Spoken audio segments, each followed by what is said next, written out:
अजीज़ान मन आपको आपके भाई आदिल राजा का सलाम पहुंचे। आज 23 जनवरी 2026 है। अजीज़ान मन, मैं आपको बार बार एक बात बताता हूँ और मैं क्यों बताता हूँ। मैं पाकिस्तानी फौज का तीसरी नस्ल का अफसर हूँ।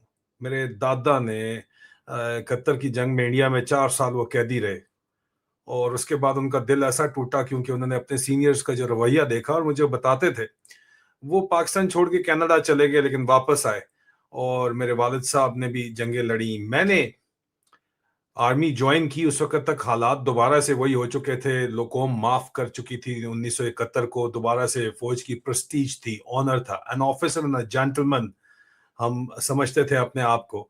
और ये सोच के वर्दी की जो एक इज्जत थी वो देख के हम फौज के अंदर गए।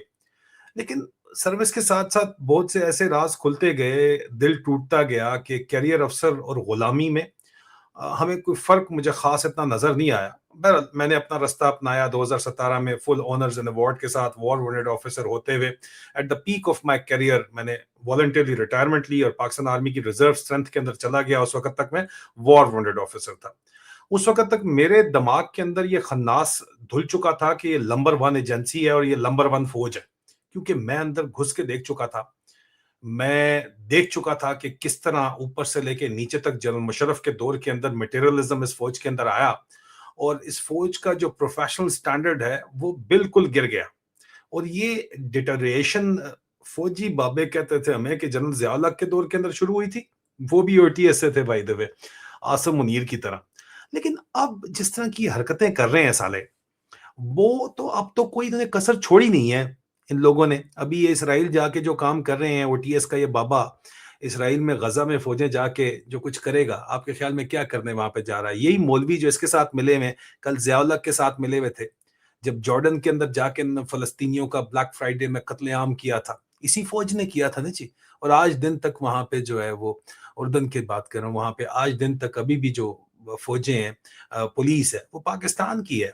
पाकिस्तान के लोग भर्ती किए जाते हैं, पंजाब से वहां पे रखे जाते हैं क्योंकि, और हमारी एसएसजी वाले भी जाते हैं तो लड़ते हैं वो उल्टा फलस्तीनियों से। हालांकि फलस्तीनी जो है वो तो लड़ने के लिए, जब तक ये दुनिया है हमें पता है, स्क्रिप्चर्स के ऊपर अगर हम बिलीव करते हैं तो हमें पता है कि ये झगड़ा तो जो है ता कयामत रहेगा। इनको पाकिस्तान की फौज भी जाके खत्म नहीं कर सकती जो ये करना चाह रहे हैं, लेकिन वो एक अलग डिबेट है।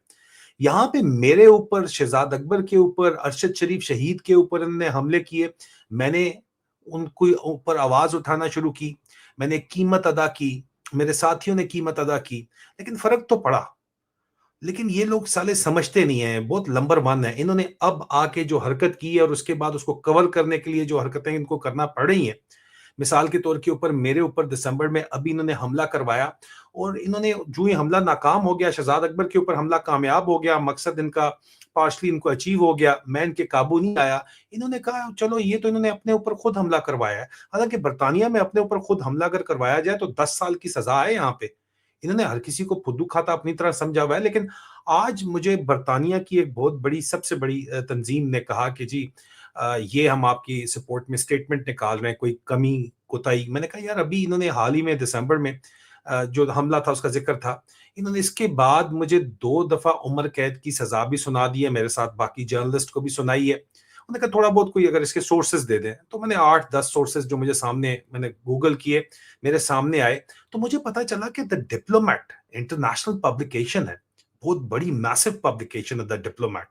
डिप्लोमेट में मुझे पता चला कि एक हफ्ते पहले ये आर्टिकल छपा हुआ है ट्रांसनेशनल रिप्रेशन के ऊपर, और इसके ऊपर बकायदा मेरा जो है वो जिक्र है, मेरे ऊपर बल्कि मेन और मेरे दोस्तों का जिक्र है, अरशद शरीफ शहीद का जिक्र है। मैं तो काफी ज्यादा जो है इसके ऊपर हैरान हुआ। मैंने कहा अच्छा ये आर्टिकल भी है, मैंने उनको भिजवाया। मैंने कहा जी ये आर्टिकल आप देख लें। उन्होंने कहा यार ये तो बड़ा बहुत जबरदस्त आर्टिकल है, ये आपने हमें पहले क्यों नहीं बताया? बहरहाल आर्टिकल जो है वो एक डैमनिंग, बहुत ही शदीद किस्म का पाकिस्तान की मिलिट्री इस्टेब्लिशमेंट की नालायकी को बकायदा डॉक्यूमेंट किया जा रहा है यहाँ पे। ठीक है जी, ये डॉक्यूमेंटेशन है पाकिस्तान की फौज की नालायकी की। मैं आपको बता रहा हूं, ठीक है, ये कोई आम किस्म का, अगर आप समझ रहे हैं कि बातचीत छोटी मोटी बातचीत नहीं है, और ये तो अभी सिर्फ कहानी शुरू हुई है। और जब भी इन लोगों को कोई एक्सपोज करता है तो उसके ऊपर ये कहते हैं कि ये रा रा रा, یہ پکا ان کا جو پیٹ چونلا ہے، یہ تو جی را کرا رہی ہے، جو ان کو ننگا کر کے ان کو آئینہ دکھائے وہ را کرا رہی ہے۔ یہ گھٹیا حرکتیں ان کی جو ہیں، انہوں نے پاکستان کو اس حال میں پہنچا دیا ہے کہ پاکستان ایک کرائے کی مرسنری فوج بن کے رہ گئی ہے، اس سے زیادہ کچھ بھی نہیں ہے۔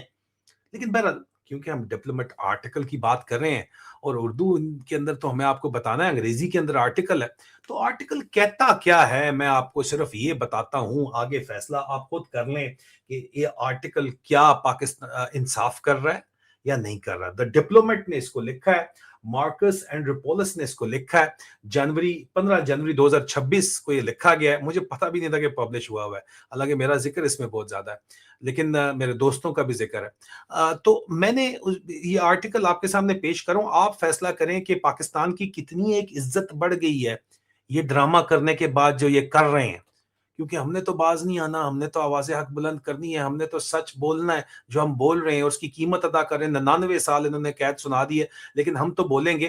آرٹیکل جناب کہتا ہے پاکستان کا سرحد پار جبر، ٹرانس نیشنل ریپریشن کا استعمال اختلاف رائے کو کچلنے کے لیے جو استعمال کیا جا رہا ہے، وہ کہتے ہیں جناب کہ پاکستانی ریاست اور اس کی طاقتور فوجی اسٹیبلشمنٹ نے ناقدین کو دنیا کے کسی بھی حصے میں اپنی مخالفت کا اظہار کرنے سے روکنے کے لیے تیزی سے سخت اقدامات کا سہارا لیا ہے۔ یہ میں انگریزی کی ٹرانسلیشن آپ کو بتا رہا ہوں، آپ کو آرٹیکل نظر آ رہا ہے، آپ اس کو سرچ کر سکتے ہیں۔ مزید وہ لکھتے ہیں کہ اقتدار پر قبضہ برقرار رکھنے کی کوشش میں پاکستانی حکومت ملک کے اندر اور باہر اختلاف رائے کو دبانے کے لیے عدلیہ کو تیزی سے ہتھیار کے طور کے اوپر استعمال کر رہی ہے۔ اے گیا تہاڈا عدلیہ سارے دا سارا ربڑ پوسٹ بنا کے نا آسم منیر تیرا ٹیشو پیپر بنا کے انہوں نے تیرے فیصلے اور تمہارے ججوں کے فیصلے سپرے مپرے کے یہ ڈسٹ بن کے اندر انٹرنیشنل چلے گئے۔ دس از ڈیمننگ انڈائٹمنٹ ہے جو آپ حرکت کر رہے ہیں اس کی، ٹھیک ہے جی۔ آگے مزید وہ لکھتے ہیں اس کے اوپر، وہ کہتے ہیں کہ جناب نئے سال کے آغاز پاکستان میں ایک عدالت کی جانب سے متعدد صحافیوں اور سیاسی تبصرہ نگاروں کو، جن میں کچھ سابق فوجی افسران بھی تھے، غائبانہ طور پر عمر قید کی سزا سنائے جانے سے ہوا۔ ان پر الزامات 2023 کے فسادات سے متعلق تھے جو سابق وزیر اعظم عمران خان کی گرفتاری کے بعد ملک بھر میں پھیل گئے تھے۔ خان کی وسیع اور پائیدار مقبولیت نے 2022 میں ان کی برطرفی کے بعد سے ملک کی فوجی حمایت یافتہ حکومت کے لیے مسلسل خطرہ پیدا کر دیا ہے۔ خان اور ان کے حامیوں پر ہونے والے اس کے بعد کے کریک ڈاؤن نے سرحدیں عبور کر لی ہیں، اور یہ ظاہر کرتا ہے کہ پاکستان ریاست اور اس کی طاقتور فوجی اسٹیبلشمنٹ کنٹرول برقرار رکھنے کے لیے کسی حد تک جا سکتی ہے۔ سرحد پار جبر کی یہ مہم، جو دھمکیوں اور جبر کی مہموں سے لے کر غیر قانونی قتلوں تک پھیلی ہوئی ہے، ایک ایسی حکومت کی نشاندہی کرتی ہے جو آمریت کی گہرائیوں میں مزید اترتی جا رہی ہے۔ ٹھیک ہے جی۔ آگے آپ کے یورز ٹرولی کا ذکر آتا ہے، جہاں سے یہ کام شروع ہوتا ہے۔ وہ کہتے ہیں جناب کہ دسمبر کے آخر میں عادل راجہ، جو 2026 کے آغاز میں غائبانہ مقدمہ چلائے جانے والے صحافیوں میں سے ایک تھے، نے ایکس پر رپورٹ کیا کہ ان کے لندن میں واقع گھر میں نامعلوم ہمراہ آوروں کی جانب سے گھس کر توڑ پھوڑ کی گئی تھی۔ پاکستانی فوج کے سابق میجر کے طور پر راجہ کے تبصرے فوج کے لیے خاص طور پر حساس ہیں۔ خان کی وزارت عثمہ سے اپریل 2022 میں برطرفی کے مہینوں بعد پاکستانی صحافی ارشد شریف کو کینیا میں قتل کر دیا گیا، جہاں وہ پاکستانی فوج کی تنقید کرنے پر گرفتاری سے بچنے کے لیے چھپ کر رہ رہے تھے۔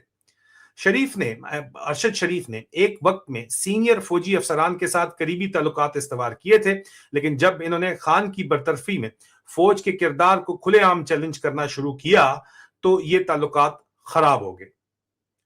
کینین پولیس نے دعویٰ کیا، اور میں نے ارشد شریف شہید کے پورے قتل کے تمام تر جو ہے وہ موڈس آپرینڈائی اور جن افسر انوالو تھے ان کا نام لیا، جو ارشد شریف شہید کی مرحوم والدہ نے سپریم کورٹ کے اندر پریزنٹ کیا، کیونکہ ان کو اس کی ویریفیکیشن ارشد شریف شہید نے کر دی تھی، جس میں general Bajwa, general Faisal Naseer, general Nadeem Anjum, present army chief Asim Munir کا chief security officer colonel Rizwan اور کرنل نعمان اور کرنل رضوان ارشد عباسی سارے شامل ہیں۔ کینین پولیس نے دعویٰ کیا کہ ارشد شریف کو روڈ بلاک پہ نہ رک کر گزرنے کی وجہ سے گولی مار دی گئی تھی، لیکن ان کے بیانات میں تضادات اور तनाकजात ने जल्द ही ज्यादा संगीन मुहरकात की तरफ इशारा किया। अफसरान ने पहले इसरार किया कि यह कत्ल गलत शनाख्त का एक बदकिस्मती का मामला था, लेकिन बाद में इल्जाम लगाया कि अरशद शरीफ की कार ने पहले पुलिस पर गोली चलाई थी। पाकिस्तान तफ्तीशकारों ने बलाखिर नतीजा अखज किया कि अरशद शरीफ की मौत सबसे मोतबर वजाहत एक टारगेटेड किलिंग, एक कत्ल था। ये डिप्लोमेट लिख रहा है, मैं सिर्फ तर्जुमा पढ़ रहा हूं। मेरी चंदा अभी तो कहानी स्टोरी शुरू हुई है, आप लोगों की फिक्र न करें। आप छुपवाएं जितना रॉयटर्स से काउंटर स्टोरी छुपवाएं, जाके मिन्नत तरला करें सज्जे खब्बे, लेकिन ये काम आपका जो है अभी शुरू हुआ है। आप बहुत बड़े अपने आप को बदमाश समझते हैं, ये आपकी टोटल हैसियत है। मजीद वो लिखते हैं कि सरहद पार जबर पाकिस्तानी सियासत में तब्दीलियों के बावजूद बरकरार रहा, जो इस बात की एक मजबूत निशानदेही है कि मुल्क की फौजी इस्टेब्लिशमेंट ऐसी कार्रवाइयों की मुहर्रक कुव्वत है। ये पाकिस्तान की फौज के मुल्क के सियासी मंजरनामे में काम करने की तर्ज के मुताबिक है। फौज का बुनियादी मफाद मुल्क की तमाम दीगर इदारों पर अपनी बरतरी की पोजीशन बरकरार रखना है। हाल ही में यह ख्वाहिश मुल्क की नई आईनी तरमीम के जरिए जाहिर हुई, जिसमें फौज और इसके chief field marshal Asim Munir को नए इख्तियारात दिए। ताहम इस पोजीशन को बरकरार रखने के लिए फौज को अपने इकदामात के लिए जो है वो उनके खिलाफ आवाज उठाने वाली तनकीद को महदूद करना पड़ा और उसके खिलाफ उसको चुप करवाना पड़ा। यही वजह है कि सरहद पार जबर की ये हिकमत अमली इस्लामाबाद में नस्ब की जाने वाली किसी भी सिविल कठपुतली हुकूमत के बावजूद बरकरार रही है। मतलब ये एक्सेप्ट इंटरनेशनल डिप्लोमेट करता है, इंटरनेशनल कम्युनिटी करती है कि फार्म संताल ये हुकूमत एक पपट गवर्नमेंट है। ठीक है, मजीद लिखते हैं, लेकिन हालिया वाकयात में फौज की कोताहबीनी इसकी हुकूमत को बरतानिया के साथ गर्म पानी में डाल सकती है। पाकिस्तानी इख्तिलाफ राय रखने वालों के घरों पर छापे मारे जाने, तकरीबन आग लगाने और इनको गायबाना मुकदमा चलाने से सिर्फ चंद हफ्ते कबल इस्लामाबाद ने इनकी हवालगी पर लंदन से ताउन की दरखास्त की थी। दिसंबर के आगाज में पाकिस्तान के वजीर दाखिला मोहसिन नकवी ने बरतानवी हाई कमिश्नर जेन मैरियट के साथ गुफ्तगू में आदिल राजा और शहजाद अकबर दोनों के नामों का बराह रास्त जिक्र किया। नकवी ने, जो तकरीबन यकीनी तौर पर पाकिस्तानी फौज की हदायत के ऊपर काम कर रहे थे, दरखास्त की कि ये राजा और अकबर को मुल्क के खिलाफ प्रोपेगेंडा फैलाने से मुतल्लिक इल्जामात का सामना करने के लिए पाकिस्तान इनको वापस भेजा जाए। अगर जैसा कि मज़कूरा दोनों अफराद का कहना है, पाकिस्तानी रियासत ने फिर वही लोग जिनकी हवालगी मोहसिन नकवी ने बरतानिया से जिनकी दरखास्त की थी, उनको धमकाने या हत्या के कत्ल करने के लिए ये ठग भेजे थे, कहते हैं ठग भेजे थे, तो ये नाकाबिले फहम तौर पर लापरवाही होगी और इस्लामाबाद और लंदन के दरमियान दो तरफा ताल्लुकात शदीद नुकसान पहुंचाने का उनको खतरा होगा। बरतानिया और पाकिस्तान के दरमियान कोई रस्मी हवालगी मुआहिदा मौजूद नहीं है।